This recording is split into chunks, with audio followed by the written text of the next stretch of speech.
नमस्कार। यह इस चैप्टर के लिए तीसरा वीडियो है। ठीक है, पाठ बहुत लंबा था, इसलिए पहला और दूसरा वीडियो भी मैंने बनाया, उसके बाद ये तीसरा वीडियो है। वीडियो का आकार ऐसा रखने का प्रयास किया गया है कि एक बैठक में आप आसानी से सुन सकें इसको, इसलिए तीसरा वीडियो यहाँ से शुरू होता है। पाठ का नाम है तिरिछ, और तिरिछ एक जीव है जो छिपकली टाइप का है, छिपकली की प्रजाति का है, बहुत विषैला है। उसने यहाँ जो नरेटर है, आपका नरेटर एक बच्चा है, उसके पिताजी को उसने डस लिया है, और वह इतना विषैला है कि कहावत है कि उसका डसा हुआ, उसका काटा हुआ बचता नहीं है। तो उसी में ये कहानी आगे बढ़ रही है। नरेटर के पिताजी को, जिनकी उम्र 55 साल थी, वे शहर जा रहे थे आज, और वहाँ से आए हैं तो मृत्यु उनकी हो गई है, और घर पर ही उनको काट लिए हुए था तिरिछ। ठीक है, तो अब उसको हम लोग आगे पढ़ते हैं। आपको इस वीडियो को देखने के पहले ये पार्ट 1 और पार्ट 2 का जो वीडियो है वह निश्चित रूप से देखना चाहिए। पिताजी लगभग 1:15 बजे शहर के पुलिस थाना पहुंचे थे। थाना शहर के बाहरी छोर पर सर्किट हाउस के पास बने विजय स्तंभ के पास है। आश्चर्य यह है कि थाने से बमुश्किल 1 किलोमीटर दूर अदालत पहुंच सकते थे। समझ में यह नहीं आता कि पिताजी अगर यहां तक पहुंचे थे तो क्या तब तक उनके दिमाग में अदालत जाने की बात रह भी गई थी? उनके कागजात तो नहीं रह गए थे। थाने के एसएचओ राघवेंद्र प्रताप सिंह ने कहा कि उस वक्त 1:15 हुए थे। वे घर से लाए गए टिफ़िन को खोलकर लंच लेने की तैयारी कर रहे थे। आज टिफ़िन में पराठों के साथ करेले रखे हुए थे। करेले वे खा नहीं पाते और इसी उलझन में थे कि अब क्या करें। तभी पिताजी वहां आए थे। उनके शरीर पर कमीज नहीं थी, पैंट फटी हुई थी। लगता था कि वे कहीं गिरे होंगे या किसी वाहन ने उन्हें टक्कर मारी होगी। थाने में उस वक्त एक ही सिपाही गजाधर प्रसाद शर्मा मौजूद था। सिपाही का कहना था कि उसने सोचा कि शायद कोई भिखमंगा थाने में घुस आया है। उसने आवाज़ भी दी, लेकिन पिताजी तब तक एसएचओ मतलब थाना प्रभारी राघवेंद्र प्रताप सिंह की टेबल तक पहुंच चुके थे। एसएचओ ने कहा कि करेलों की वजह से वैसे भी उनका मूड ऑफ था। 13 साल के विवाहित जीवन के बावजूद पत्नी यह नहीं जान पाई थी कि उन्हें कौन सी चीज़ें बिल्कुल नापसंद हैं। इतनी नापसंद कि वे उन चीज़ों से घृणा करते हैं। उन्होंने जैसे ही निवाला मुंह में रखा, पिताजी बिल्कुल उनके करीब पहुंच गए।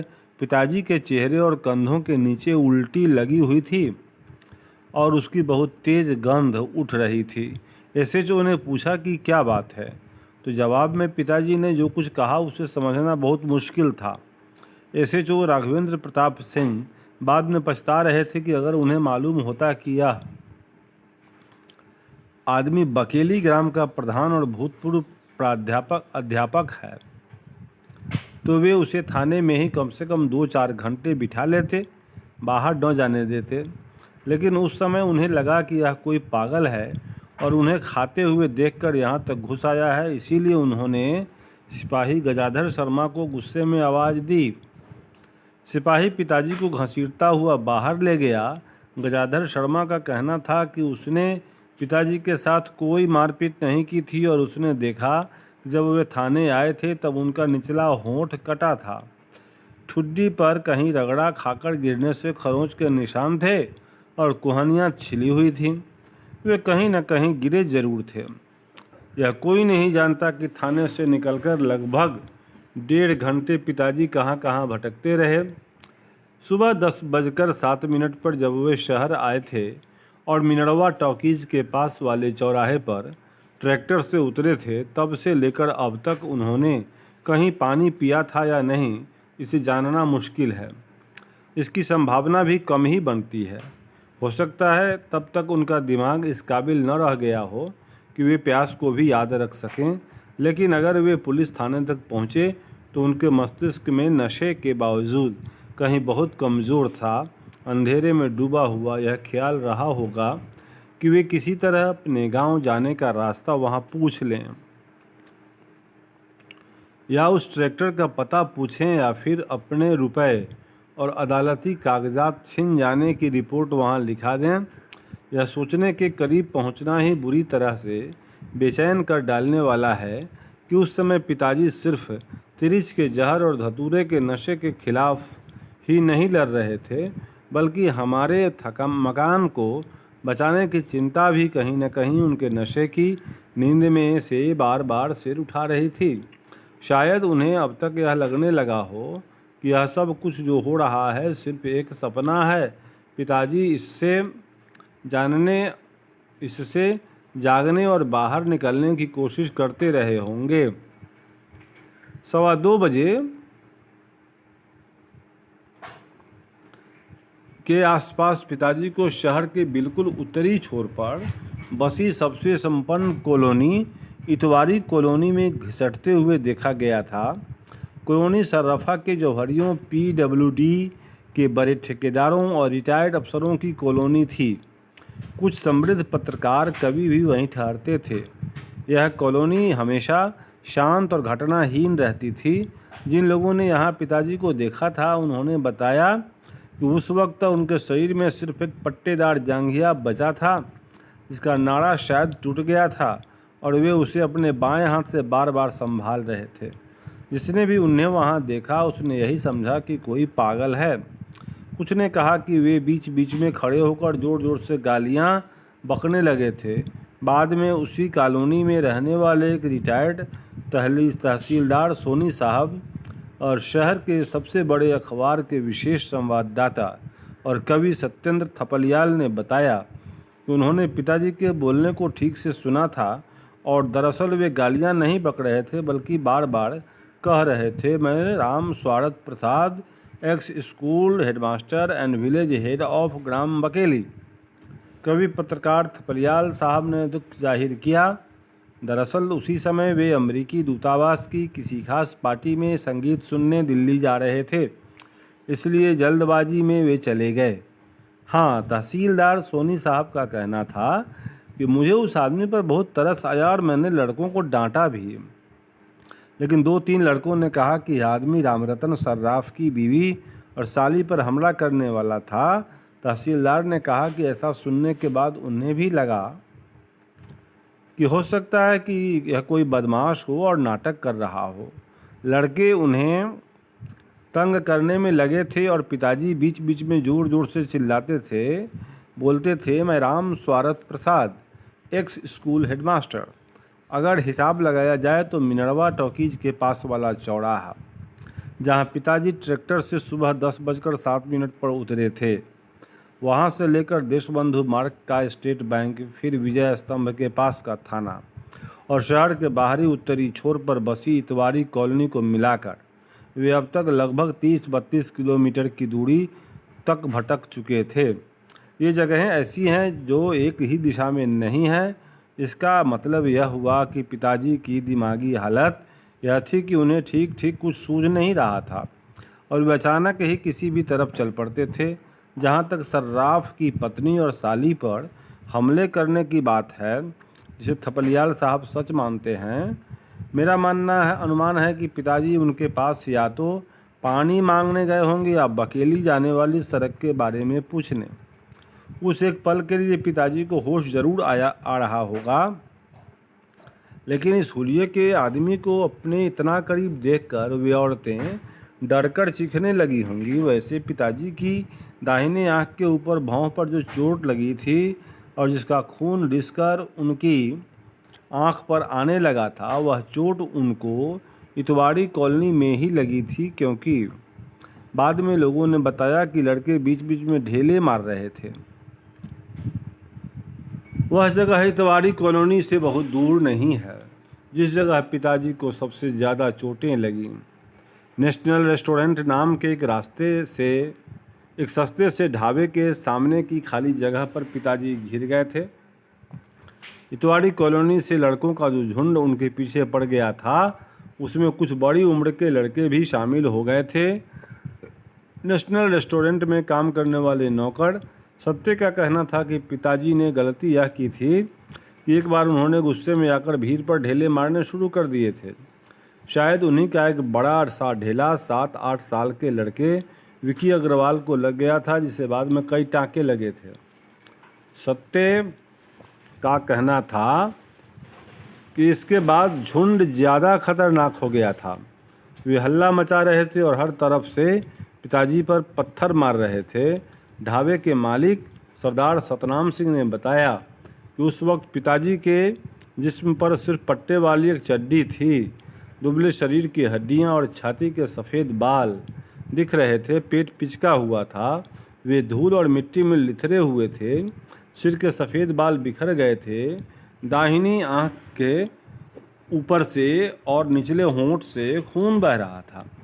सतनाम सिंह ने दुख और पछतावे के साथ कहा, मेरे को क्या मालूम था कि यह आदमी सीधा साधा इज्जतदार साख रसूख का इंसान है और नसीब के फेर में इसकी यह हालत हो गई है।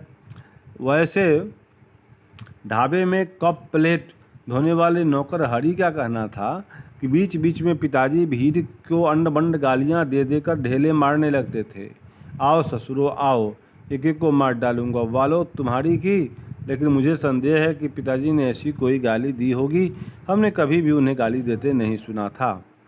मैं पूरे विश्वास के साथ कह सकता हूँ, क्योंकि पिताजी को मैं बहुत अच्छी तरह से जानता हूँ कि इस समय तक उन्हें कई बार लगा होगा कि उनके साथ जो कुछ हो रहा है वह वास्तविकता नहीं है, एक सपना है। पिताजी को ये सारी घटनाएं ऊल जलूल और बेमतलब लगी होंगी। वे इस सब पर अविश्वास करने लगे होंगे। उन्होंने सोचा होगा कि यह सब क्या बकवास है। वे तो गांव से शहर आए ही नहीं। उन्हें किसी तिरिछ ने नहीं काटा है, बल्कि तिरिछ तो होता ही नहीं है। एक मन गढ़ंत और अंधविश्वास है। और धतूरे का काढ़ा पीने की बात तो हास्यास्पद है, वह भी एक तेली के खेत में उसका पौधा खोजकर। उन्होंने सोचा होगा कि पाया होगा कि भला उन पर कोई मुकदमा क्यों चलेगा। उन्हें अदालत में जाने की क्या ज़रूरत है। मैं जानता हूँ कि सुरंग जैसा लंबा सम्मोहक लेकिन डरावना सपना जैसा मुझे आता था, पिताजी को भी आता रहा होगा। मेरी और उनकी बहुत सी बातें बिल्कुल मिलती जुलती थीं। मुझे लगता है कि इस समय तक पिताजी पूरी तरह से मान चुके होंगे कि यह जो कुछ हो रहा है सब झूठ और अवास्तविक है। इसीलिए वे बार बार उस सपने से जागने की कोशिश करते रहे होंगे। अगर वे बीच बीच में ज़ोर ज़ोर से कुछ बोलने लगते थे तो शायद गालियां बकने लगते थे, इसी कठिन कोशिश में कि वे उस आवाज़ के सहारे उस दुःस्वप्न से बाहर निकल आएं। नेशनल रेस्टोरेंट के नौकरों और मालिक सरदार सतनाम सिंह ने जैसा बताया था, उसके अनुसार उस जगह पर पिताजी को बहुत चोटें आई थीं। उनकी कनपटी, माथे, पीठ और शरीर के दूसरे हिस्सों पर कई ईंट और ढेले आकर लग गए थे। सड़क का ठेका लेने वाले ठेकेदार अरोड़ा के 20-22 साल के लड़के संजू ने उन्हें 2-3 बार लोहे की रॉड से भी मारा था। सत्य का तो कहना था कि इतनी चोटों से कोई भी आदमी मर सकता था।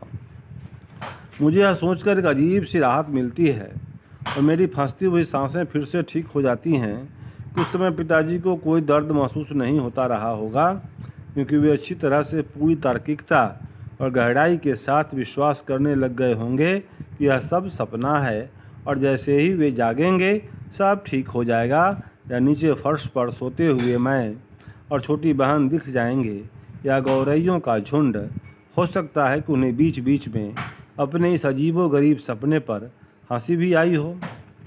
अगर पिताजी ने गुस्से में लड़कों की तरफ खुद भी ढेले मारने शुरू कर दिए तो इसके पीछे पहली वजह तो यही थी कि उन्हें बहुत अच्छी तरह से पता था कि ढेले सपने के भीतर जा रहे हैं और इससे किसी को कोई चोट नहीं होगी आएगी। यह भी तो हो सकता है कि पूरी ताकत से ढेला मारकर वे उत्सुकता और बेचैनी से इंतज़ार करते रहे हों, जैसे ही वह जाकर किसी लड़के के सिर से टकराएगा, उसका माथा नष्ट होगा और एक ही झटके में इस दुःस्वप्न के टुकड़े टुकड़े बिखर जाएंगे और चारों ओर से वास्तविक संसार की बेतहासा रोशनी अंदर आने लगेगी।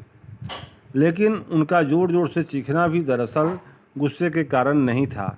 वे असल में मुझे छोटी बहन को माँ को या किसी को भी पुकार रहे थे कि अगर वे अपने आप इस सपने में जाग पाने में सफल न भी हो पाएँ तब भी कोई आकर उन्हें जगा दे। एक सबसे बड़ी विडंबना भी इसी बीच हुई। हमारे गांव की ग्राम पंचायत के सरपंच और पिताजी के बचपन के पुराने दोस्त पंडित कंधई राम तिवारी लगभग 3:30 बजे नेशनल रेस्टोरेंट के सामने सड़क से गुजरे थे। वे रिक्शे पर थे। सामने इकट्ठी भीड़ को देखा और उन्हें यह पता भी चल गया कि वहां पर किसी आदमी को मारा जा रहा है। उनकी इच्छा भी हुई कि वहां जाकर देखें कि आखिर मामला क्या है। उन्होंने रिक्शा रुकवा भी लिया, लेकिन उनके पूछने पर किसी ने कहा कि कोई पाकिस्तानी जासूस पकड़ा गया है जो पानी की टंकी में जहर डालने जा रहा था। उसे ही लोग मार रहे हैं। ठीक इसी समय पंडित कंधई राम को गांव जाने वाली बस आती हुई दिखी और उन्होंने रिक्शे वाले से अगले चौराहे तक जल्दी जल्दी रिक्शा बढ़ाने के लिए कहा। गांव जाने वाली यह आखिरी बस थी।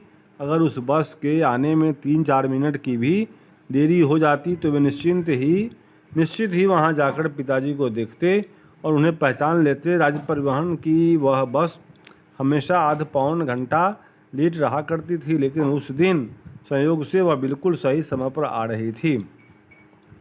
सतनाम सिंह का कहना था कि वह भीड़ नेशनल रेस्टोरेंट के सामने से तब हटी और लोग तितर बितर हुए जब बड़ी देर तक पिताजी जमीन से उठे ही नहीं। ईंट का एक बड़ा सा ढेला उनकी कनपटी पर आकर लगा था और उनके मुंह से खून आना शुरू हो गया था। सिर में भी चोटें थीं। सतनाम ने बताया कि जब पिताजी बहुत देर तक नहीं हिले डुले तो लड़कों के झुंड में से किसी ने कहा कि लगता है यह मर गया। जब भीड़ छंटने के 10-15 मिनट बाद भी पिताजी नहीं हिले डुले तो सतनाम सिंह ने सत्य से कहा था कि वह उनके मुंह में पानी के छींटे मारकर देखे कि वे सिर्फ बेहोश हैं तो हो सकता है कि उठ जाएं। लेकिन सत्य पुलिस की वजह से डर रहा था। बाद में सतनाम सिंह ने खुद ही एक बाल्टी पानी उनके ऊपर डाला था। दूर से पानी डालने के कारण जमीन की मिट्टी गीली होकर पिताजी के शरीर से लिथड़ गई थी। बाद में सतनाम सिंह ने खुद ही एक बाल्टी पानी उनके ऊपर डाला था।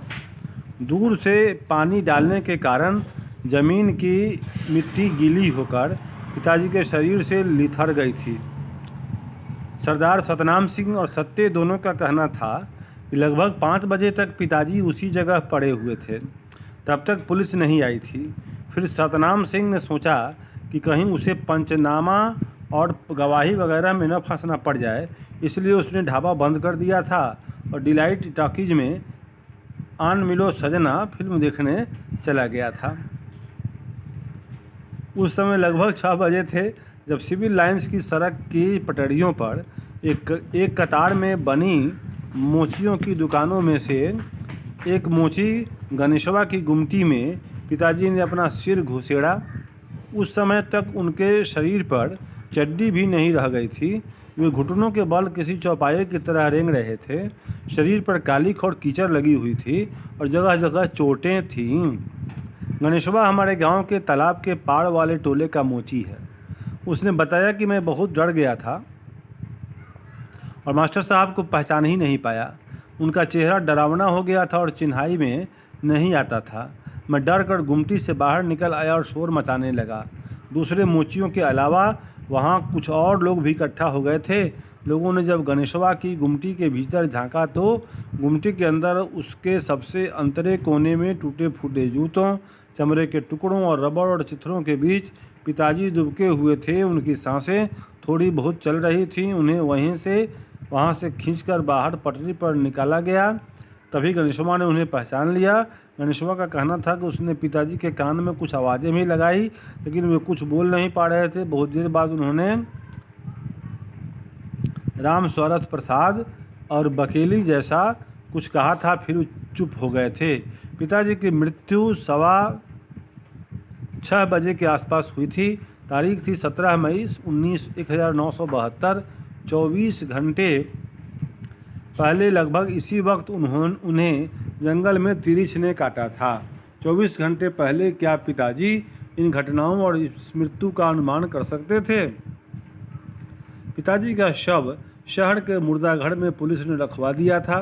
पोस्टमार्टम में पता चला था कि उनकी हड्डियों में कई जगह फ्रैक्चर था। दाईं आंख पूरी तरह फूट चुकी थी। कॉलर बोन टूटा हुआ था। उनकी मृत्यु मानसिक सदमे और अधिक रक्तस्राव के कारण हुई थी। रिपोर्ट के अनुसार उनका आमाशय खाली था, पेट में कुछ नहीं था। इसका मतलब यही हुआ कि धतूरे के बीजों का काढ़ा उल्टियों द्वारा पहले ही निकल चुका था। हालांकि थानू कहता है कि अब तो यह तय हो गया कि तिरिछ के जहर से कोई नहीं बच सकता। ठीक 24 घंटे बाद उसने अपना करिश्मा दिखाया और पिताजी की मृत्यु हुई। पंडित राम अवतार भी यही कहते हैं। हो सकता है कि पंडित राम अवतार इसलिए ऐसा कहते हों कि वे खुद को विश्वास दिलाना चाहते हों धतूरे के काढ़े का पिताजी की मृत्यु से कोई संबंध नहीं था। मैं सोचता हूँ, अंदाज़ा लगाने की कोशिश करता हूँ कि शायद अंत में जब गणेशवा ने अपनी गुमटी के बाहर पिताजी के कान में आवाज़ दी होगी तो पिताजी सपने से जाग गए होंगे। उन्होंने मुझे, माँ को और छोटी बहन को देखा होगा। फिर वे दातून लेकर नदी की तरफ चले गए होंगे। नदी के ठंडे पानी से उन्होंने अपना चेहरा धोया होगा, कुल्ला किया होगा और इस लंबे दुःस्वप्न को भूल गए होंगे। उन्होंने अदालत में जाने के बारे में सोचा होगा। हम लोगों के मकान की चिंता ने उन्हें परेशान किया होगा। लेकिन मैं अपने सपने के बारे में बताना चाहता हूँ, जो मुझे अक्सर आता है। वह यूँ है कि मैं खेतों की मेड़, गांव की पगडंडी से होता हुआ जंगल में पहुँच गया हूँ। मैं रक्षा, नाला, कीकड़ के पेड़ को देखता हूँ। वह भूरी चट्टान वहाँ उसी जगह है जो सारी बारिश नाले के पानी में डूबी रहती है। मैं देखता हूँ कि तिरिछ की लाश उसके ऊपर पड़ी हुई है। मुझे एक बेतहाशा खुशी अपने घेरे में ले लेती है। आखिर वह मारा गया। मैं पत्थर लेकर तिरिछ को कुचलने लगता हूँ, ज़ोर ज़ोर से उसे मारता हूँ। मेरे पास थानू मिट्टी का तेल और माचिस लिए खड़ा है। तभी अचानक ही मैं पाता हूँ कि मैं उस चट्टान पर नहीं हूँ। थानू भी वहाँ नहीं है। वहाँ कोई जंगल नहीं है, बल्कि मैं दरअसल शहर में हूँ। मेरे कपड़े बहुत ही मैले, फटे और चिथड़ों जैसे हो गए हैं। मेरे गालों की हड्डियाँ निकली हैं, बाल बिखरे हैं। मुझे प्यास लगी है और मैं बोलने की कोशिश करता हूँ। शायद मैं बकेली अपने घर जाने का रास्ता पूछना चाहता हूँ। तभी अचानक चारों ओर शोर उठता है, घंटियाँ बजने लगती हैं। हजारों घंटियाँ। मैं भागता हूँ। मेरा पूरा शरीर बेदम होने लगता है। फेफड़े फूल जाते हैं। मैं पास कदम रखकर अचानक लंबी लंबी छलांगें लगाता हूँ, उड़ने की कोशिश करता हूँ, लेकिन भीड़ लगता है मेरे पास पहुँचने वाली होती है। एक अजीब सी गर्म और भारी हवा मुझे सुन्न कर देती है। अपनी हत्या की सांसें मुझे छूने लगती हैं और आखिरकार वह पल आ जाता है जब मेरे जीवन का अंत होने वाला होता है। मैं रोता हूँ, भागने की कोशिश करता हूँ। मेरा पूरा शरीर नींद में ही पसीने में डूब जाता है। मैं ज़ोर ज़ोर से बोलकर जागने की कोशिश करता हूँ। मैं विश्वास करना चाहता हूँ कि यह सब सपना है और अभी आँख खोलते ही सब ठीक हो जाएगा। मैं सपने के भीतर अपनी आँख फाड़ कर देखता हूँ दूर तक, लेकिन वह पल आखिर आ ही जाता है। माँ बाहर से मुझे देखती है। मेरा माथा सहलाकर वह मुझे रजाई से ढांप देती है और मैं वहाँ अकेला छोड़ दिया जाता हूँ। अपनी मृत्यु से बचने की कोशिश में जूझता, बेदम होता, रोता, चीखता और भागता। माँ कहती है मुझे अभी भी नींद में बरबराने और चीखने की आदत है, लेकिन मैं पूछना चाहता हूँ और यही सवाल मुझे हमेशा परेशान करता है कि मुझे आखिरकार इस अब तिरिछ का सपना क्यों नहीं आता। तो बस मेरे दोस्तों, ये तिरिछ के माध्यम से लेखक ने समाज की वर्तमान दिशा और दशा दोनों पर टिप्पणियाँ की हैं। इस कहानी में लेखक के पिता की जो गति हुई वह आम इंसान की गति है। आम इंसान जो शहरी ज़िंदगी को छोड़कर ग्रामीण जो व्यवस्था है उसको छोड़कर, ग्रामीण कल्चर है, संस्कृति है, उससे बाहर निकलकर वह शहरी संस्कृति की तरफ भागता है और वहाँ उसका हाल वही होता है जैसे वह सपने में जी रहा हो। वहाँ उसको भीड़ में कोई नहीं पहचानता। उसके शिक्षक होने की पहचान धरी की धरी रह जाती है। और लेखक के जो बच्चा है, उसके जो पिताजी हैं, नरेटर के पिताजी, उनकी दशा उदाहरण है ऐसे व्यक्ति का जो गांव को छोड़कर शहर में जाता है और वहाँ वह खो जाता है। उसकी गति बहुत बुरी होती है। तो ये बहुत ही